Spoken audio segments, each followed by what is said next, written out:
what's going on? Shiggity geek baba habba swap. Here's a loadout video of the last speed run gear and weapons that I was using. To me, the most disrespected class of DPS in the game, Sword and Shield. It is actually really good and underrated. Okay, if you look at my gear here, it's nothing special. A lot of it's enchanted ward and health. It's really about play style, understanding, you know, what dungeon you're running, also your teammates, and weakening that everybody's applying to the enemies, and grouping and holding aggro and all that stuff. And luckily we have a great tank. He's also the healer in that video, and that's what he does with the new weapon, the flail, which is awesome to watch. And so anyways, I'll put a link to his YouTube and Twitch in the chat. But the butcher is absolutely amazing. It's definitely a bleed build, and if you grind out the round shields for the Halloween events, you can get vicious on it. You can get one with enchanted on it. You can get one with you know, fortified shield rush, which you don't really need.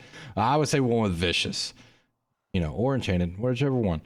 But the spear needs to have bleed and sweep. I don't have keenly jagged on my spear because the other guy, our main spear, has that on his, and I don't want to interfere because I don't believe they stack. And I'd rather have his, since he's spec'd into the spear, and which would be a lot more damage, have that. My primary job is to basically stay on the sword as much as possible. I do a combo where I'll show you at the end of the video, and then I switch to the spear, get the bleed going, then get back to the sword and shield. But the leadership ability of the sword and shield gives the extra 10% damage bonus to everybody in the group. So that's why I mainly, since we don't have a sword and shield tank, that's why I'm mainly staying on the sword and shield to help everybody out, because I'm a team player. But I do love the spear too, man. You can get the empower going really fast and easy, and also it's good for crowd control. The sword and shield, the leaping strike, you can cancel, let's say, the bird in a Ned or a need. The lightning part that he does, you can shield rush that also. You can even shield bash that guy. I found out last time I ran it. But it's got some somewhat crowd control, but not necessarily like a stun that the hammers would have, or a sweep that the spear would have. Now, don't tell my group, but I'm finishing out running the rest of these bacon and scallops, which is a 40 bonus food. So when I'm done with these, I do have a stack of the banana breads, which is 48 strength, and also have the banana pudding, which is 48 dex.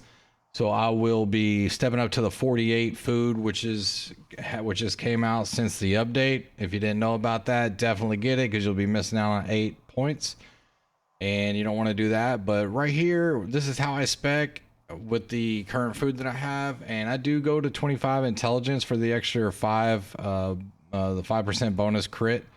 And you know, is it worth it? I don't know. I mean, if you spec those 20 points into the spear right here, you can see a pretty good damage increase with the sword and the spear.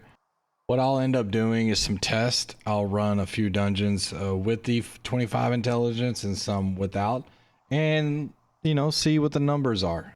Now here we are with the weapon mastery, and I go with the whirling blade, obviously, leaping strike, and shield rush. Shield rush, I think, is extremely important for the weakening it does to the whole group. It's almost like a enfeebling maelstrom with the great axe. The leaping strike will apply slow, and so this is why you see me do this combo right here. I always start off with a heavy to get the empower going, leaping strike to slow him to get more damage going, the whirling blade, the shield rush, sweep. Oh my gosh, I should have did it slower. It's so fast, bro. Look out, bro. Lightning, bro. And what I just noticed right here is that on my Bebop account, I have the Cyclone on the R button and the sweep on the F. So we did it in the wrong order there. So right here, I'm going to show you how I use these weapons. Get the heavy going for the empower, the leaping strike, the whirlwind, and then the shield rush to weaken everybody. Switch to the spear, get the empower going with the skewer, Cyclone, and then end off with a sweep. And then you're back to the sword, heavy for the empower, and then start swiping away, waiting for all your cooldowns to take. and then also gauging around, making sure if you need to, you know, move somewhere, help somebody out, revive, because my teammates always going down, Dosh. Just kidding. But yeah, man, it's a fun get up and go. I will say, trying to get into dungeons with the sword and shield, it seems like it's very difficult still. I thought people were more aware of how good it can be DPS wise. I think people are still stuck in the meta, the spear, the great sword, and all that, which are great. The rapier, ice gauntlet, and all that. But man, the sword and shield and the spear, I grab aggro a lot with this build, and I have to back off sometimes because of the dots it's putting down and the damage. So it's a pretty fast build, DPS build, I think. So if you like the video, let me know in the comments. Feel free, if you're new here, like, comment, and subscribe, and I'll see you in the next video.